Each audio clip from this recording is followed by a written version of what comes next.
¿Qué dijo doña Milena Calderón de Escalón? Dijo, ya tenemos una decisión, las obras que quieren suspender, que se harían con este crédito y que tengan que ver con las alcaldías nuestras, nosotros no aceptaríamos que se cambien. Si ellos quieren sacrificar a las alcaldías del FMLN, pues es problema del FMLN, pero obras que hay en las alcaldías nuestras queremos que se mantengan, dijo usted, doña Milena, a los medios de comunicación. ¿Significa que esto será la polémica, la reorientación de estos 135 millones de dólares? Yo creo que es bueno primero conocer la historia de este préstamo. A ver. Fueron los 500 millones que aprobamos de parte del BID, un préstamo donde 200 millones eran para pagar los bonos que vencen en el 2011, los eurobonos. Sí. Y 300 millones el FMLN en aquel momento que nosotros éramos partido en el gobierno, ellos condicionaron a aprobar siempre y cuando esos 300 millones se quedaran destinados a obras sociales específicas, donde se hicieron un listado donde van las obras con nombre y apellido y monto. Y eso fue un acuerdo que costó muchísimo, fueron al BID, estuvieron negociando durante mucho tiempo hasta que se llegó a esa conclusión. Luego, cuando en la transición de gobierno, nosotros dimos un decreto donde modificábamos que esos 200 millones, en vez de irse para el pago de los eurobonos, le quedaran al gobierno del presidente Funes para llenar los vacíos de pagos que tenía con proveedores, y que lo de los 200, pago de eurobonos de 2011 se haría para después. Entonces, eso se aprobó en un decreto 29. Y yo quiero decirte que allí se volvió a poner en el decreto que los 300 millones se mantendrían para la obra social ya negociada con todos los proyectos específicos en cada uno de Ministerio de Salud, de Educación, del MAG y todo. ¿Qué viene ahora? Nos presentan un proyecto donde nos dicen que 135 millones de esos 300 millones que ya tienen obras específicas donde se van a hacer, se cambien, se reorienten para cumplir con algunas promesas que ellos tienen, como es la eliminación de las cuotas, los uniformes de los pisos, a ver, techos solo y una todo precisión. ¿Promesas o necesidades que tiene el país? Bueno, además de necesidades, promesas que ellos tienen. Okay. Y que eso es normal y que no podemos decir que eso no es normal dentro de la posibilidad que pueda querer un ministro de Hacienda.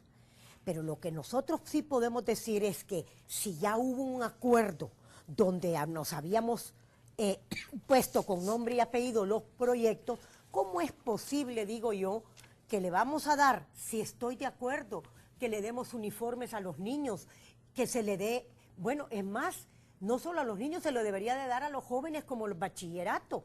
¿Por qué? Porque los jóvenes que están en bachillerato, los padres necesitan esa colaboración para poder tener mayor recursos en el bolsillo.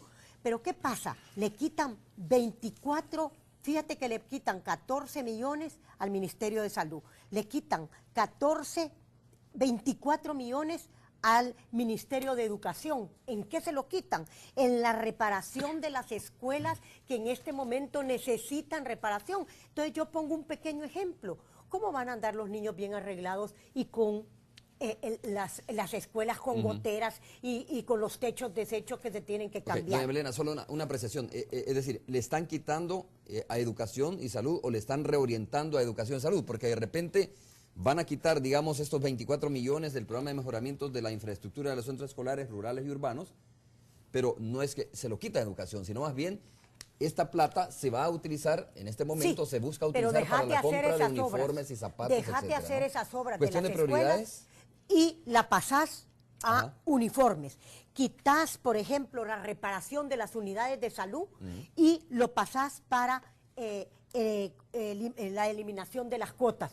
Estamos de acuerdo en eliminar las cuotas, pero hay maneras de poder tener recursos y sin quitar las obras que eran de tanta necesidad, como todas estas que, fíjate que aquí tengo catalogadas todas las.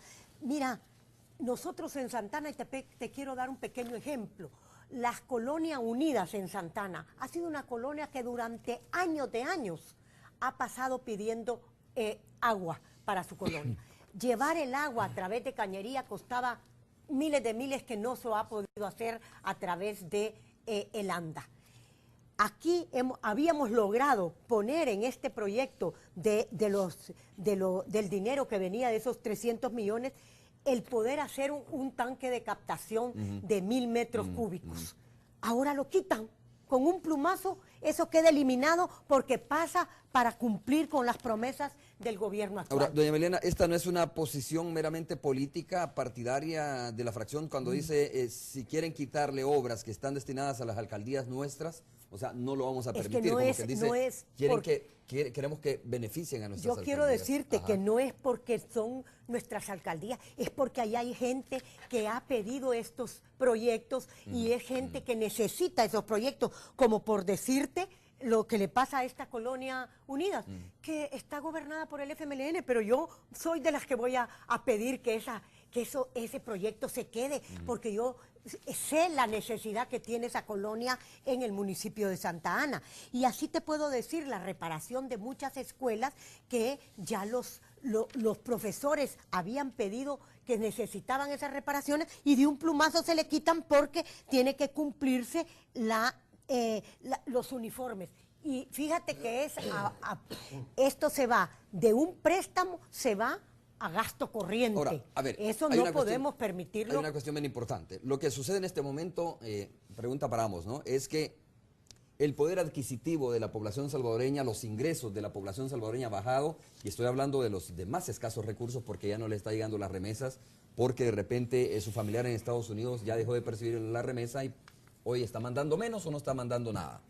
Entonces, la prioridad es atender, en un momento de crisis, atender a esos sectores más vulnerables. Supongo yo que esta decisión de agarrar parte de este préstamo para subsanar el tema de la cuota y de otorgar uniformes y zapatos a los estudiantes va a golpear o va a beneficiar, mejor dicho, directamente el bolsillo de estas familias que hoy no tienen plata. ¿Esa es una prioridad importante en este momento o no?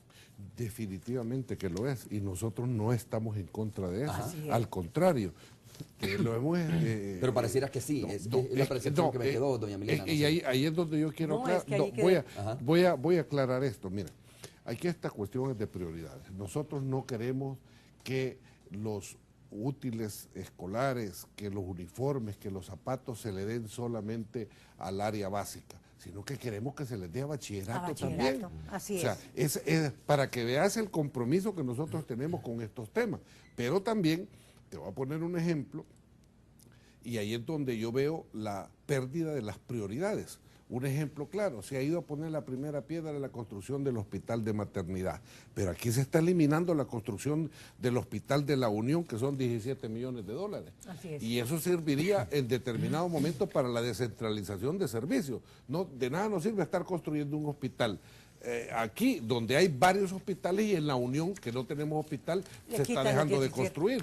¿Cómo es posible que ahorita el dengue esté pero exageradamente exponencial el crecimiento que está teniendo, lo que nos ha golpeado la gripe A1H1, ya vamos a comenzar a tener muertos por dengue y se está eliminando el apoyo al primer nivel de atención de todos los hospitales y de todas las regiones del país con suprimir este tipo de proyectos que ya estaban aprobados. Entonces mi pregunta es, si esto se construyó con todos los partidos políticos, y principalmente con el FMLN, que son necesidades sentidas de la población, ¿por qué no buscar otras formas de financiamiento para esos proyectos que en determinado momento tiene de promesa de campaña? Yo estoy muy de acuerdo que en la inversión en educación, y no es solo del diente al labio, yo te he dado y te he mostrado los indicadores de educación, cómo los hemos ido mejorando, y te he mostrado y le he mostrado a la población salvadoreña el compromiso de ir aumentando año con año la inversión en educación y en salud. Y les he mostrado la gráfica exponencial. Entonces nuestro compromiso con el área de educación y salud no debe de ponerse en ningún momento en tela de juicio. Nosotros estamos claros con la población salvadoreña cuál es el compromiso que tenemos. ¿Qué es lo que sucede? Que aquí lo que necesitamos es que se nos ponga un rumbo claro y específico de cómo va a ser la inversión pública en este país, cuál va a ser las prioridades definitivamente, porque en una campaña política muchos políticos ofrecen el cielo y la tierra, las realidades son diferentes, nosotros conocemos de las realidades de este país y por eso es el compromiso que como partido político estamos teniendo ante este pueblo, que no vamos a hacer obstáculo en ningún momento. Nosotros podemos ser el partido que le dé el rumbo a este país y que le colabore a este gobierno que está de turno. Si nuestra intención es ayudarle, no es complicarle.